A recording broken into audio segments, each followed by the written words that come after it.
A paz do Senhor, eu sou o pastor Isaac Strobel, da Assembleia de Deus de Cruzeiro, em continuidade ao projeto da leitura da Bíblia em 60 dias.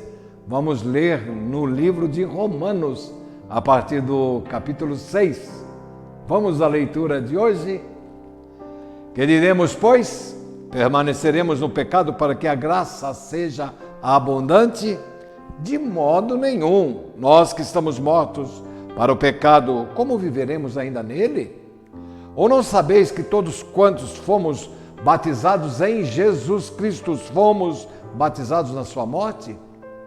De sorte que fomos sepultados com ele pelo batismo na morte, para que com Cristo ressuscitou dos mortos pela glória do Pai, assim andemos nós também em novidade de vida. Porque se fomos plantados juntamente com ele na semelhança da sua morte, também o seremos na sua ressurreição. Sabendo isto, que o velho homem foi com ele crucificado, para que o corpo do pecado seja desfeito, a fim de que não servamos mais ao pecado, porque aquele que está morto está justificado do pecado. Ora, se já morremos com Cristo, cremos que também com ele viveremos, sabendo que, havendo Cristo ressuscitado dos mortos, já não morre, a morte não mais terá domínio sobre ele, pois quanto a ter morrido de uma vez, morreu para o pecado, mas quanto a viver, vive para Deus. Assim também, vós considerai-vos como mortos para o pecado, mas vivos para Deus em Cristo Jesus, nosso Senhor. Não reine, portanto, o pecado em vosso corpo mortal, para lhe obedecerdes em suas concupiscências. Nem tampouco apresentei os vossos membros ao pecado por instrumento da iniquidade, mas apresentai-vos a Deus como vivos dentre os mortos, e os vossos membros a Deus como instrumentos de justiça. Porque o pecado não terá domínio sobre vós, pois não estáis debaixo da lei, mas debaixo da graça. Pois que? Pecaremos porque não estamos debaixo da lei, mas debaixo da graça? De modo nenhum. Não sabeis vós que a quem vos apresentardes por servos, para lhe obedecer, sois servos daquele a quem obedeceis, ou do pecado para a morte, ou da obediência para a justiça? Mas graças a Deus, que tendo sido servos do pecado, obedecestes de coração a forma de doutrina que fostes entregues, e libertados do pecado, fosse feitos servos da justiça. Falo como homem pela fraqueza da vossa carne, pois que, assim como apresentaste os vossos membros para servires à imundície e a maldade para a maldade, assim apresentai agora os vossos membros para servirem à justiça, para a santificação. Porque, quando éreis servos do pecado, estáveis livres da justiça. E que fruto tinhais, então, das coisas que agora vos envergonhais? Porque o fim delas é a morte. Mas agora, libertos do pecado e feitos servos de Deus, tendes o vosso fruto para a santificação e, por fim, a vida eterna. Porque o salário do pecado é a morte, mas o dom gratuito de Deus é a vida eterna por Cristo Jesus, nosso Senhor. Agora, capítulo 7. Não sabeis vós, irmãos, pois que falo aos que sabem a lei, que a lei tem domínio sobre o homem por todo o tempo que vive, porque a mulher está sujeita ao marido enquanto ela viver. Está ali ligada pela lei, mas morto o marido, está livre da lei do marido. De sorte que, vivendo o marido, será chamada adúltera se for do outro marido, mas morto o marido, livre está da lei, e assim não será adúltera se for do outro marido. Assim, meus irmãos, também vós estáis mortos para a lei pelo corpo de Cristo, para que sejais do outro, daquele que ressuscitou de entre os mortos, a fim de que demos frutos para Deus. Porque quando estávamos na carne, as paixões dos pecados, que são pela lei, operavam em nossos membros para darem frutos para a morte. Mas agora, livres da lei, pois morremos para aquilo em que estávamos retidos, para que sirvamos em novidade de espírito e não na velhice da letra. Que diremos, pois? É a lei pecado? De modo nenhum, mas eu não conheci o pecado senão pela lei. Porque eu não conheceria a concupiscência se a lei não dissesse, não cobiçarás. Mas o pecado, tomando ocasião pelo mandamento, despertou em mim toda a concupiscência, porquanto sem a lei estava morto o pecado. E eu, em algum tempo, vivia sem lei, mas vindo o mandamento, reviveu o pecado e eu morri. E o mandamento, que era para a vida, achei eu, que me era para a morte, porque o pecado, tomando ocasião pelo mandamento, me enganou, e por ele me matou. Assim, a lei é santa, e o mandamento santo, justo e bom. Logo, tornou-se-me o bom em morte? De modo nenhum. Mas o pecado, para que se mostrasse pecado, operou em mim a morte pelo bem, a fim de que pelo mandamento o pecado se fizesse excessivamente maligno. Porque bem sabemos que a lei é espiritual, mas eu sou carnal, vendido sob o pecado. Porque o que eu faço não o aprovo, pois o que eu quero, isso não faço, mas o que aborreço, isso faço. E se faço o que não quero, consinto com a lei que é boa, de maneira que agora já não sou eu que faço isso, mas o pecado que habita em mim. Porque eu sei que em mim, isto é, na minha carne, não habita bem algum, e com efeito o querer está em mim, mas não consigo realizar o bem. Porque não faço o bem que quero, mas o mal que não quero, esse faço. Ora, se eu faço o que não quero, já o não faço eu, mas o pecado que habita em mim. Então, acho então esta lei em mim, que quando eu quero fazer o bem, o mal está comigo, porque segundo o homem interior, tenho prazer na lei de Deus, mas vejo nos meus membros outra lei que batalha contra a lei do meu entendimento e me prende debaixo da lei do pecado que está nos meus membros. Miserável homem que sou, quem me livrará do corpo desta morte? Dou graças a Deus por Jesus Cristo, nosso Senhor. Assim que eu mesmo, com entendimento, sirvo a lei de Deus, mas com a carne, a lei do pecado. Agora, capítulo 8. Portanto, agora nenhuma condenação há para os que estão em Cristo Jesus, que não andam segundo a carne, mas segundo o Espírito. Porque a lei do Espírito de vida em Cristo Jesus me livrou da lei do pecado e da morte. Porquanto o que era impossível à lei, visto como estava enferma pela carne, Deus, enviando o seu Filho em semelhança da carne do pecado, pelo pecado, condenou o pecado na carne. Para que a justiça da lei se cumprisse em nós, que não andamos segundo a carne, mas segundo o Espírito. Porque os que são da carne inclinam-se para as coisas da carne, mas os que são segundo o Espírito, para as coisas do Espírito. Porque a inclinação da carne é morte, mas a inclinação do Espírito é vida e paz.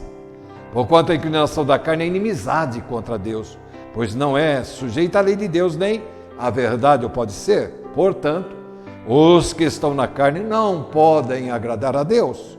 Vós, porém, não estáis na carne, mas no Espírito, se é que o Espírito de Deus habita em vós. Mas se alguém não tem o Espírito de Cristo, esse tal não é dele. E se Cristo está em vós, o corpo, na verdade, está morto por causa do pecado, mas o Espírito vive por causa da justiça. E se o Espírito daquele que dos mortos ressuscitou a Jesus habita em vós, aqueles que dos mortos ressuscitou a Cristo também vivificará o vosso corpo mortal pelo seu Espírito que em vós habita. De maneira que, irmãos, somos devedores, não à carne, para viver segundo a carne, porque se viverdes segundo a carne, morrereis. Mas se pelo Espírito mortificardes as obras do corpo, vivereis. Porque todos os que são guiados pelo Espírito de Deus, esses são filhos de Deus.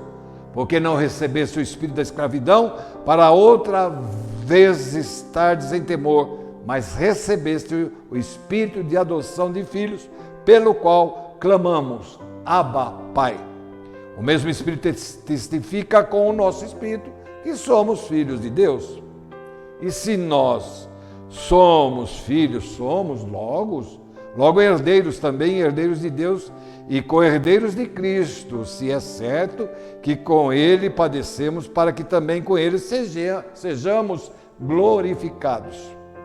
Porque para mim tenho por certo que as aflições desse tempo presente não são para comparar com a glória que em nós há de ser revelada. Porque a ardente expectação da criatura espera a manifestação dos filhos de Deus. Porque a criação ficou sujeita à vaidade, não por sua vontade, mas por causa do que a sujeitou, na esperança de que também a mesma criatura será libertada da servidão, da corrupção, para a liberdade da glória dos filhos de Deus. Porque sabemos que toda criatura geme e está juntamente com dores de parto até agora. E não só ela, mas nós mesmos que temos as primícias do Espírito também gememos em nós mesmos, esperando a adoção, a saber, a redenção do nosso corpo. Porque em esperança somos salvos. Ora, a esperança que se vê não é esperança, porque o que alguém vê, como esperará? Mas se esperamos o que não vemos, com paciência o esperamos. E da mesma maneira também o Espírito ajuda em nossas fraquezas, porque não sabemos o que havemos de pedir como convém, mas o mesmo Espírito intercede por nós com gemidos inexprimíveis. E aquele que examina os corações sabe qual é a intenção do Espírito, e é Ele que, segundo, intercede pelos santos. E sabemos que todas as coisas contribuem juntamente para o bem daqueles que amam a Deus, daqueles que são chamados por seu decreto. Porque os que dantes conheceu também os predestinou para serem conforme a imagem de seu Filho, a fim de que ele seja o primogênito entre muitos irmãos. Aos que predestinou, a esses também chamou, e os que chamou, a esses também justificou, e aos que justificou, a esses também glorificou. Que diremos, pois, a estas coisas? Se Deus é por nós, quem será contra nós? Aquele que nem mesmo o seu próprio Filho poupou, antes o entregou por todos nós, como nos dará também com ele todas as coisas? Quem tentará acusação contra os escolhidos de Deus? É Deus quem os justifica. Quem os condenará? Pois é Cristo quem morreu, antes quem ressuscitou entre ou dentre os mortos, o qual está à direita de Deus e também intercede por nós. Quem nos separará do amor de Cristo? A tribulação, ou a angústia, ou a perseguição, ou a fome, ou a nudez, ou o perigo, ou a espada? Como está escrito, por amor de ti somos entregues à morte todo dia. Fomos reputados como ovelhas para o matadouro, mas em todas estas coisas somos mais do que vencedores por aquele que nos amou.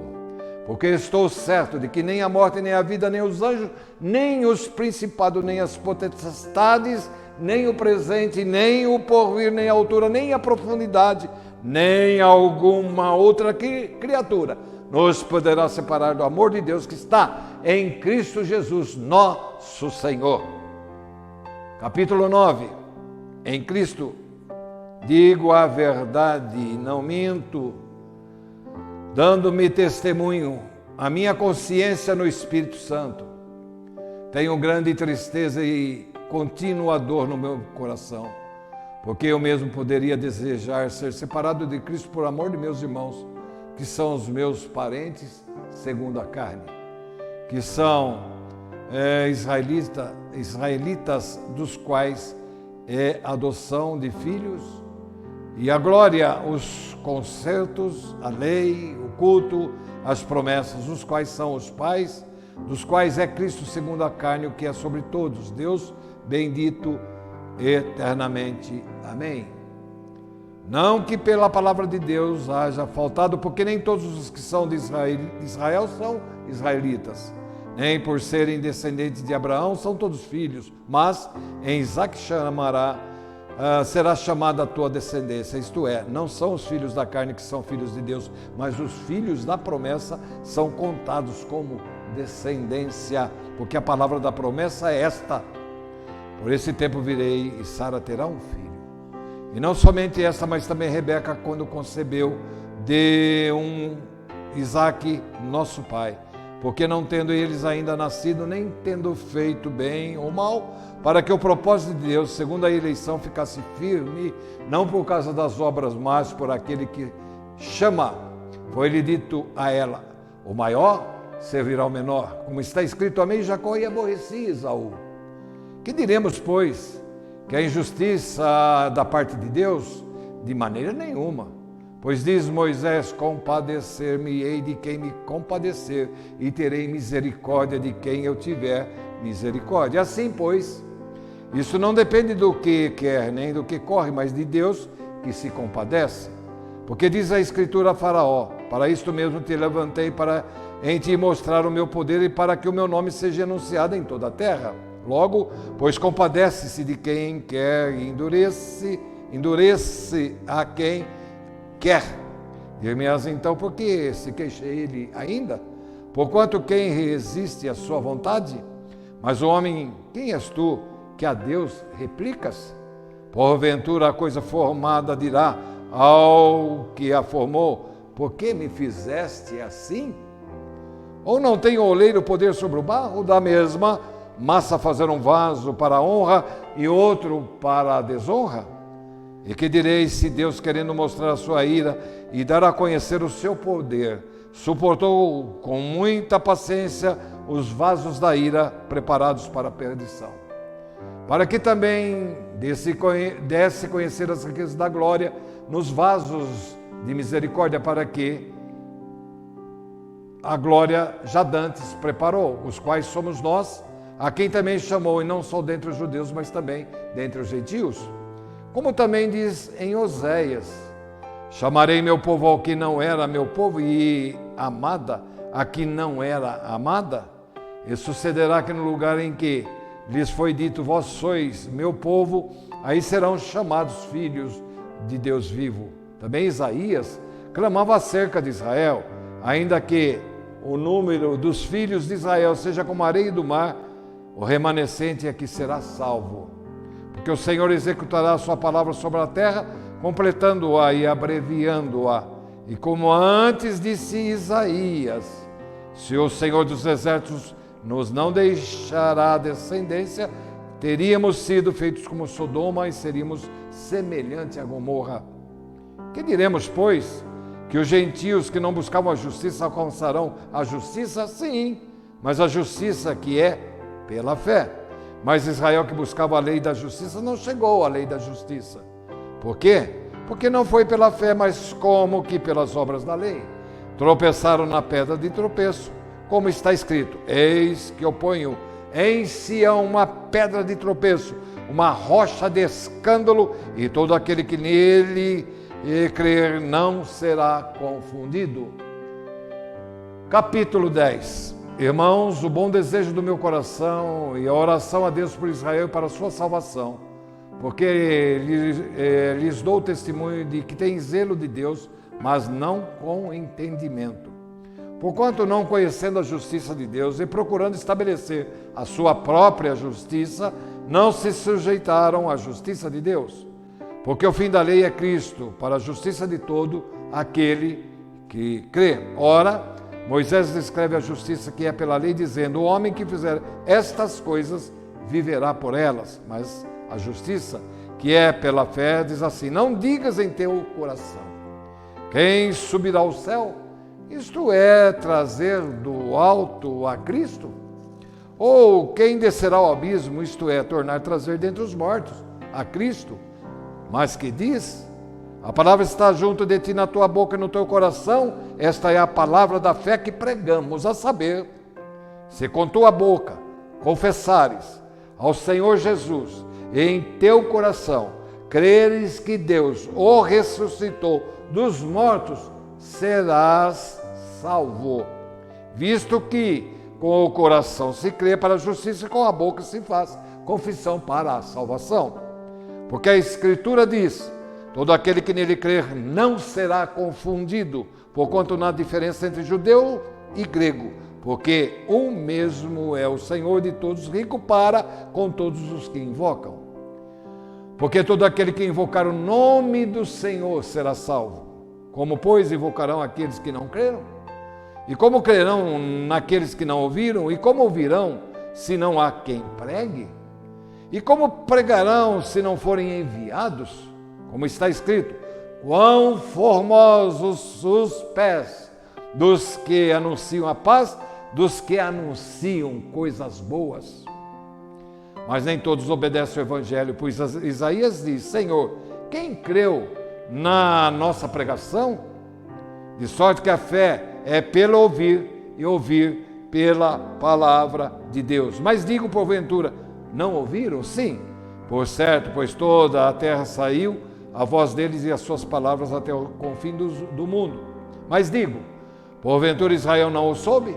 Primeiramente diz Moisés: eu vos meterei em ciúmes com aqueles que não são povo, como gente insensata vos provocarei a ira. Isaías ousadamente diz: fui achado pelos que não me buscavam, fui manifestado aos que por mim não perguntavam.